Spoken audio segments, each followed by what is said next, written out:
सर्दियाँ ख़त्म हो गई है, गर्मी की शुरुआत हो गई है और अभी लास्ट सीज़न है मटर का। तो मटर बहुत ही सस्ते में मिल रहे हैं, तो आप भर भर के मटर की कचौड़ियाँ बनाइए और खाइए। बहुत ही टेस्टी लगती है, बहुत ज़्यादा तेल मसाले की भी ज़रूरत नहीं पड़ती है और बहुत ही ज़्यादा टेस्टी लगती है। तो सबसे पहले मटर की पूड़ी बनाने के लिए हम क्या करेंगे, यहाँ पर ले लेंगे आटा। और आटा यहाँ पे हमने 2 कप लिया है।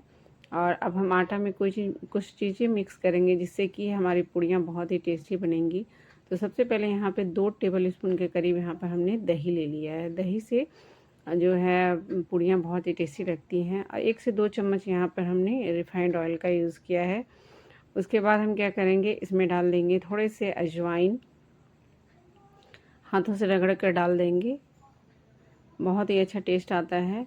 उसके बाद इसमें डाल देंगे हम थोड़ी सी कसूरी मेथी, यहाँ पर 1 टीस्पून के करीब डाला है। सारी चीज़ों को डाल देंगे और थोड़ा सा नमक डालेंगे, थोड़ा सा ही डालेंगे क्योंकि हमें मटर में भी नमक डालना है। और थोड़ी सी हल्दी, ताकि जो पूड़ियाँ हमारी कलरफुल लगे, अच्छी लगे देखने में। उसके बाद हम सारी चीज़ों को अच्छे से मिक्स कर देंगे। पहले आटे में मिक्स करेंगे, उसके बाद थोड़ा थोड़ा पानी डालकर हमें मीडियम सॉफ्ट डो लगा लेंगे। बहुत ज़्यादा सॉफ्ट नहीं और बहुत ज़्यादा टाइट भी नहीं लगाना है, मीडियम सॉफ्ट लगाना है। तो देखिए यहाँ पे हमने आटा लगा लिया है। बस इसी तरह से हमें आटा लगा लेना है। अब हम क्या करेंगे, आटों को थोड़ी देर के लिए रेस्ट पे रख देंगे और तब तक हम स्टफिंग तैयार कर लेते हैं। तो यहाँ पर हमने क्या किया है, मटर जो है हमने ले लिया है 1.5 कप। मटर को हमने पहले छील लिया था, मतलब छुड़ा लिया था। उसके बाद इसे हमने धो लिया है, धोकर हमने ले लिया है। अब क्या करेंगे, यहाँ पर एक मिक्सी का जार लेंगे और ये सारे मटर इसमें डाल देंगे। और यहाँ पर हमें कुछ भी नहीं डालना है, बस मटर को हमें सिर्फ ग्राइंडर जार में डालकर और इसे दरदरा पीस लेना है। तो देखिए यहाँ पे हमने पीस लिया है। बहुत ज़्यादा बारीक नहीं करना है, महीन नहीं करना है, हल्का सा दरदरा रखना है। तो देखिए इस तरह से, मतलब सारे मटर जो हैं खड़े नहीं रहें, पीस जाएं, बस इतने देर तक हमें इसे पीसना है। तो मटर हमारे पीस गए हैं। चलिए अब हम इसे थोड़ा सा फ्राई कर लेते हैं। तो यहाँ पे हमने एक पैन चढ़ाया है, उसमें डालेंगे हम 1 टेबल स्पून के करीब ऑयल। उसके बाद इसमें डालेंगे कुछ खड़े मसाले, जिसमें से हाफ़ टी स्पून जीरा, हाफ़ टी स्पून अजवाइन और हाफ़ टी स्पून ही डालेंगे सौंफ। और 3 से 4 पिंच यहाँ पर हींग डालेंगे। और डालकर सारी चीज़ों को हल्का सा भूनेंगे। भूनने के बाद हम क्या करेंगे, यहाँ पर डाल देंगे मिर्च, हरी मिर्च डालेंगे। अगर आप अदरक खाते हैं तो अदरक का भी 1 इंच टुकड़ा अदरक को बारीक काट कर डाल सकते हैं। डालकर सारी चीज़ों को हमें यहाँ पर थोड़ी देर के लिए भूनना है। उसके बाद हम क्या करेंगे, यहाँ पर डाल देंगे प्याज। तो यहाँ पे हमने मीडियम साइज़ का प्याज लिया है, उसे हमने बारीक कट कर लिया है। प्याज डाल देंगे और उसे हम थोड़ी देर के लिए भून लेंगे। और देखिए यहाँ पे प्याज हमारा भुन गया है। अब हम इसमें डाल देंगे ये पीसे हुए मटर।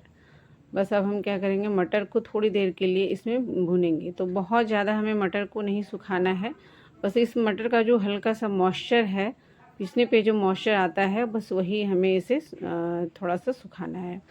बस अब हम इसमें डाल देंगे हाफ़ टी स्पून जीरा पाउडर, हाफ़ टी स्पून धनिया पाउडर और हाफ़ टी स्पून गरम मसाला पाउडर। और थोड़ा सा यहाँ पर डाल देंगे हम नमक। तो नमक हमने आटा लगाते समय भी डाला था, तो नमक हम टेस्ट के अकॉर्डिंग डालेंगे। उसके बाद इसमें डाल देंगे थोड़ी सी हल्दी और डालकर सारी चीज़ों को हम थोड़ी देर के लिए इस तरह से भून लेंगे। तो देखिए यहाँ पे ये जो मटर की पूड़ियाँ हैं बहुत ही टेस्टी लगती हैं। बहुत ज़्यादा मसाले की भी ज़रूरत नहीं पड़ती है। और इसमें धनिया पाउडर, जीरा पाउडर अगर आप नहीं डालना चाहें तो स्किप भी कर सकते हैं। बिना धनिया पाउडर मसाले डालकर भी ये पूड़ियाँ बहुत ही टेस्टी लगती हैं खाने में। उसके बाद लास्ट में डाल देंगे हम 1 टेबल स्पून अमचूर पाउडर। डालकर हमें इसे मिक्स कर देना है। तो बस ये स्टफिंग हमारी बनके तैयार हो गई है। अब हम गैस की फ्लेम को ऑफ़ करेंगे और इसे हम एक प्लेट में निकाल लेंगे ताकि ये अच्छे से ठंडी हो जाए। तो बस अब हम इसे निकाल लेंगे इस तरह से। तो देखिए यहाँ पे तैयार हो गई है हमारी स्टफिंग। तो चलिए अब हम पूड़ियाँ बना लेते हैं। तो यहाँ पर हमने एक लोई ले लिया है, थोड़ी बड़ी सी लोई लेंगे और उसे में हम थोड़ी छोटी छोटी पूड़ियों के जो लोई होते हैं उसे हम इस तरह से कट कर लेंगे। तो यहाँ पे एक बड़ी लोई है, इसमें हमने 4 छोटी छोटी लोई हमने कट किया है। तो इसमें छोटी छोटी पूड़ियाँ हम बनाएंगे, बहुत ज़्यादा बड़ी नहीं बनाएंगे। तो पूड़ियों के लिए हमने यहाँ पे छोटी छोटी लोइयाँ इस तरह से कट कर ली है। तो देखिए यहाँ पे 4 लोई हमने कट कर लिया है। अब हम एक लोई लेंगे और उसमें हम थोड़ा सा आटा मिक्स करेंगे, मतलब आटा ऊपर से इस तरह से मिलाएंगे, आटा को कोट करेंगे ताकि ये हाथ में चिपके नहीं। उसके बाद हम इसे बीच में इस तरह से होल करेंगे, जैसे हम आलू पराठे, प्याज के पराठे ये सब बनाते हैं, वैसे ही हमें इसमें भी बीच में गड्ढा कर लेना है और उसमें हम थोड़ा सा मटर डाल देंगे। बहुत ज़्यादा नहीं डालना है ताकि ये निकले नहीं, थोड़ा सा ही डालेंगे, ये फट के बाहर नहीं आती हैं। तो अच्छे से इसमें हम डाल देंगे और चारों तरफ से घुमाते हुए बीच में हम इस तरह से इसे पुश करेंगे इस तरह से। तो बस ये हमारी जो है मटर की पूड़ियाँ स्टफिंग जो है हमने भर दिया है। तो इसी तरह से हमने जो 4 लोई बनाकर तैयार किया था, चारों को हम इसी तरह से भर लेंगे। अब हम एक लोई लेंगे और इस तरह से चारों बगल से पहले फैला देंगे, फिर इसे हम चकले पर रख कर बेलन से बेल लेंगे। बहुत ज़्यादा पतला नहीं बनाएंगे, नहीं तो ये फट सकता है। तो देखिए ये हमारी पूड़ियाँ बनके तैयार हो गई हैं। अब हम इसे तल लेंगे। देखिए तो ये बेल लिया है हमने। बस इसी तरह से हमने जो 4 भर के रखा था वो हम इसी तरह से भर लेंगे। तो 3-4 हम भर के रख लेंगे, उसके बाद एक साथ हम इसे तल लेंगे। तो देखिए यहाँ पे हमने बेल लिया है। अब चलिए हम इसे तल लेते हैं। तो हमने यहाँ पर इसे सरसों के तेल में ही तला है, आप चाहें तो रिफ़ाइन ऑयल का भी यूज़ कर सकते हैं। तो तेल हमारा बहुत ज़्यादा गर्म नहीं करेंगे, हल्का गर्म हो उसके बाद हम पूड़ियों को डाल देंगे।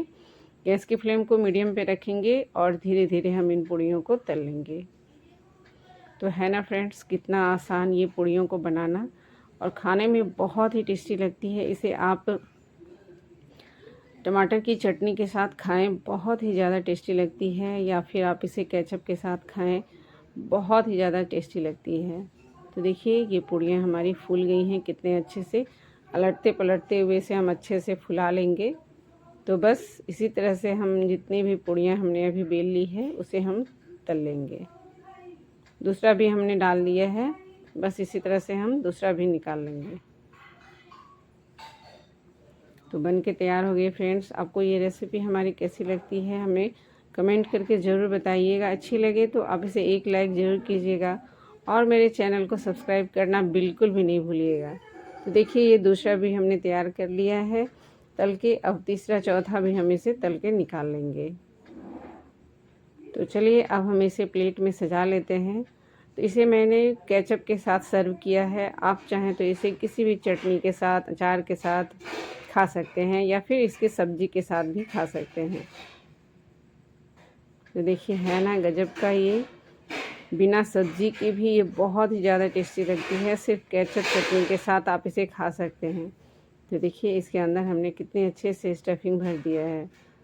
तो फ्रेंड्स मिलती हूँ नई रेसिपी में, नई वीडियो में नई रेसिपी के साथ। तब तक के लिए आप इस रेसिपी को एंजॉय कीजिए। Okay, thank you, bye bye.